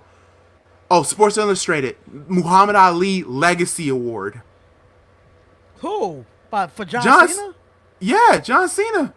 Child. Bro, this is from Sports Illustrated. It ain't from me. Right. Now here's WWE. A 13-time WWE champion, a 3-time World Heavyweight champion. So basically a 16-time World Champion. Jesus Christ. A 5-time United States champion, a 2-time WWE champion, 2-time WWE Tag Team champion, one with The Miz and one with, you won't believe this if I told you this, David Otunga. Yes, David Otunga. A 2-time World Tag Team champion, one with Batista, one with Shawn Michaels. He won Money in the Bank in 2012. A 2-time Royal Rumble winner in 2008 and 2013. WWE Championship #1 Contenders Tournament 2003, 2005. Slammy Award, the Slammy Award, a 10-time Slammy Award winner. That's crazy. Like, there's nothing you can say about John, like I said before. But I do kind of get a little bit on the defense when people say he's the greatest of all time. That's where, like, the greatest wrestler of all time. Now, to be honest, you can't make an argument for it. You can't make the argument, but it all depends on what type of category you're looking on. Since we're on this, since we got a little bit of time before we hit the 2-hour mark, Right. I'm gonna look up Eddie Guerrero's Latino Heat. Let's look at Latino Heat. Here we go. We're going to also look up ECW. A 2-time ECW television champion. Yo. Like, there's so much from Eddie Guerrero. I'm also only looking up the ones from, like, okay, Pro Wrestling Illustrated. Comeback of the Year, 1999. Inspirational Wrestler of the Year, 2002-2004. Stan Wesley Award, 2005. The number 2 wrestler out of 500 in the PWI 500 in 2004. Number 81 in 2003. 18 of the best top tag teams with Art Burr in 2003. Here's WCW. A 2-time Cruiserweight champion in WCW. A 1-time United States champion. Here in WWE, a 1-time WWE champion. 2-time European champion, 1-time United States champion, 2-time Intercontinental champion, a 4-time tag team champion, Hall of Fame, obviously, 2006. Won the United States Championship Tournament in 2003, the 11th Triple Crown champion, and the 6th Grand Slam champion. Dude, That's a good resume. That's a great resume, man. That's a damn good resume. So since we are getting into the actual 10-minute left into the show, let's recap the picks and predictions so we don't, so we can give people a reminder so when they do come and watch the pay-per-view tomorrow, they'll have who we have won. So just go through the list of the matches again, and then we'll just do our picks and do our final take, and then we can end the show. All right. Jeff Hardy versus Sheamus bar fight. I went with Jeff Hardy. You went with Sheamus. Yep. The SmackDown Tag Team title match is in a table match as the New Day versus Cesaro and Shinsuke. We both picked the New Day to win. Apollo Crews versus MVP for the United States Championship. We picked Apollo Crews. Rey Mysterio versus Seth Rollins, eye for an eye match. Ooh, I can't wait. I'm going with Rey. We went with Rey, I think. Yeah, I think we both went with Ray. Yeah, we both went with Ray. Braun Strowman versus Bray Wyatt. I picked Braun Strowman. I think you picked Bray Wyatt. I picked Bray. Yep. You picked Bray. I picked Braun. Bailey versus Cross. I picked Bailey. You picked Cross. Asuka versus Banks. We both went with Asuka. And Drew McIntyre and Dolph Ziggler. We picked Drew McIntyre. So overall, D, the way how you got it, you have only one title changing hands, and that's the SmackDown Women's Tag Team Championship. For me, it could have been two if the SmackDown title was on the line, but to me, I have no titles changing hands. I have no titles changing hands. Listen, you just never know what Vince might pull out his sleeves. He might have, or hell, Hunter, or might have you might have all the titles changed. Who knows? That would be insane if Dolph Ziggler was to win a freaking championship. If Dolph Ziggler wins a championship in 2020. I wouldn't be mad at it. Prince Sean said Jeff, New Day, Apollo, Ray, Braun, Asuka, and Dolph seems like it would be a good lineup for predictions. Damn, you have Dolph beating Drew? I don't know on that one. It's just Dolph's too hot right now. Yeah, Dolph is hot right. Well, not Dolph. I'm sorry, Drew. Drew is too hot. But Dolph knows how to, he knows how to, that in-ring ability of Dolph Ziggler, you really can't sleep on him. It's not a guarantee. True, you never know. It's not a guarantee for Drew McIntyre. I mean, I do have Drew McIntyre winning, but it's not a guarantee. Absolutely not. If Bobby Lashley screws Apollo, I'm going to be pissed. Oh, wait, I typed too fast. Well, we've already gotten our recap out the way. This is the part where we get the final take on the horror show, and this will be the end of it. I'm going to start with D. Your final take on the horror show. So, Extreme Rules is tomorrow, starting at, 7 o'clock, right? I think it's going to start at 7. I think it's 7 o'clock Eastern Standard Time. You know how I get down on the streams, y'all. You know how I get down. If I don't like something, I don't like something. That's just what I was going to do. But at the end of the day, how I see it is, on paper, this is a good matchup on paper. It's a good card. It's a good card on paper. But WWE, I definitely need you to deliver. I need you to deliver. If you're going to call this the horror show, and you have like eye for an eye and swamp matches, you need to deliver.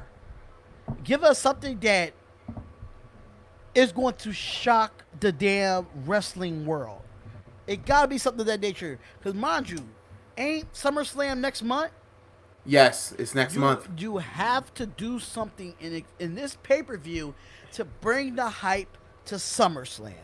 And to be honest, though, these last 3 SummerSlams, I'm not going to lie, have been really enjoying, to the point that SummerSlam has always been one of my favorite out of the big 4. It's like our WrestleMania in the summer. Right. And I love SummerSlam. I'm sorry. Last year's SummerSlam was great. I loved last year's SummerSlam. The year before that. What about they did this? Knowing what all the corona is going on. And by next year, they should do WrestleMania and SummerSlam and put them together. And I'm going to tell you why. Because if you could do different stadiums in the summer, instead of like, if you want to go back to MetLife Stadium or you want to go to Lincoln Financial Field. Hold on, D, wait a minute. John L. Jackson, yeah, the bar fight apparently is supposed to be on Extreme Rules tomorrow, according to what the card I have.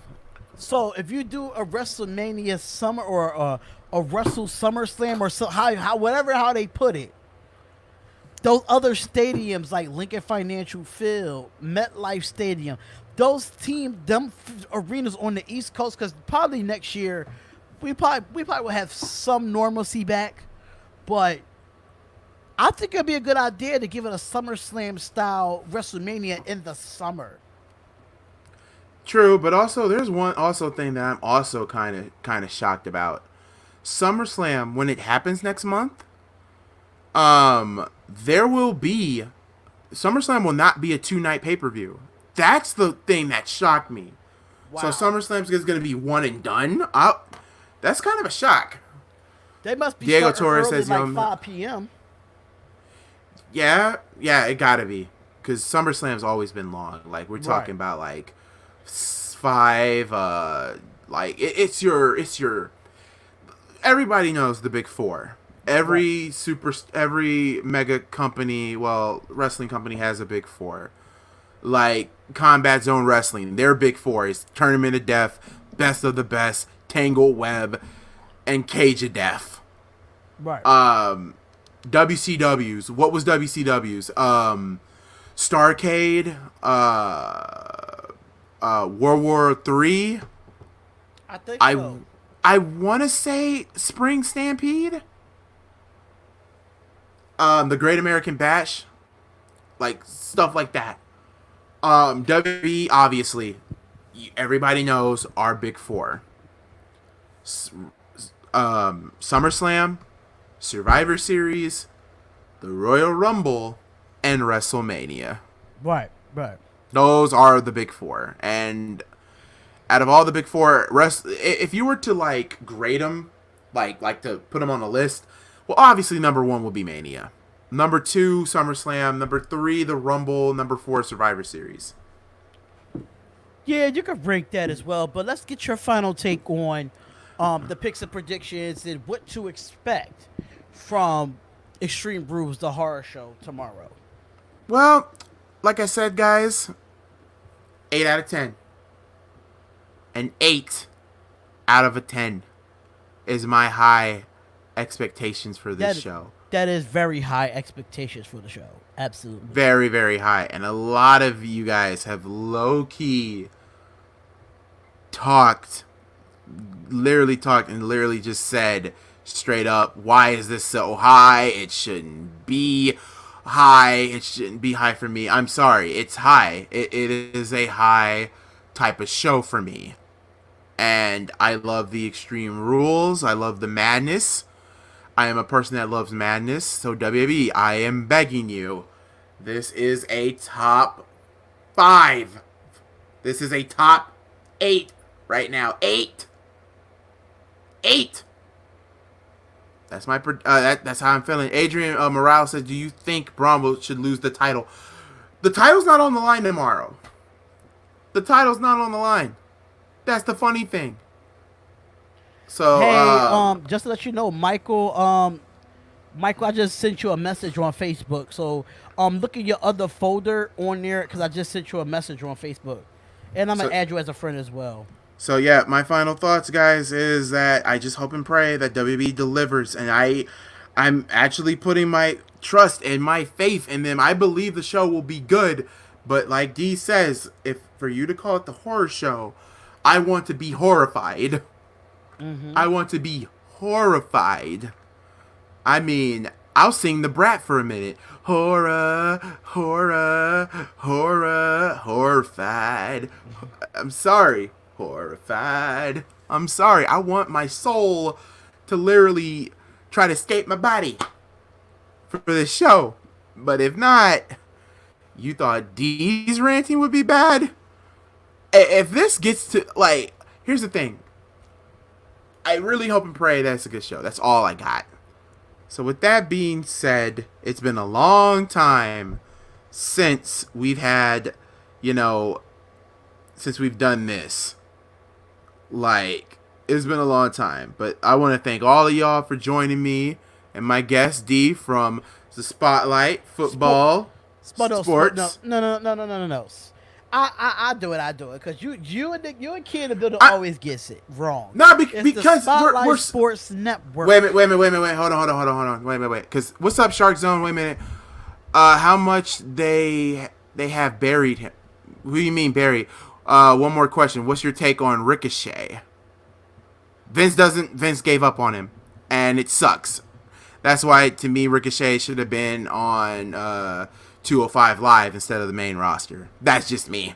I just hate 205 Live because they don't get they don't get a notoriety for 205 Live. And Diego says, an eye for an eye match. Please, Dominic turns on Ray. Then SummerSlam, father versus son. Dude, you missed it, man. because I think this is Ray's final match in the company. He's not getting paid by WWE, so I don't think that's going to happen. But Cedric the Entertainer is ready and able to sing it out. D, you got any final things to say before Cedric sings us out? It's Darian of the Spotlight Sports Network. Make sure y'all go subscribe to the Spotlight Sports Network on YouTube. Follow us on Facebook at Spotlight Football Talk. Make sure y'all go follow MalcGoolie. His social media is at the bottom of this picture. Make sure y'all follow him and follow him on subscribe to him on YouTube as well, which is at MalcGoolie. We thank everybody from Prince Sean, Adrian, Damien, everybody that been commenting in the comments. Thank y'all so much for tuning into the show. And we appreciate you guys live on Facebook. With that being said, Cedric, take me home. The time has come for me to go. I've had so much fun entertaining y'all. Till the next time or maybe the next show, I'll see you when I see you. I'll holla. We'll see you guys tomorrow for the horror show, and it better be a horror show. Rules. Matter of fact, let the bodies hit the flow. Let the bodies hit the flow. Let the bodies hit the flow. Let the bodies hit the flow.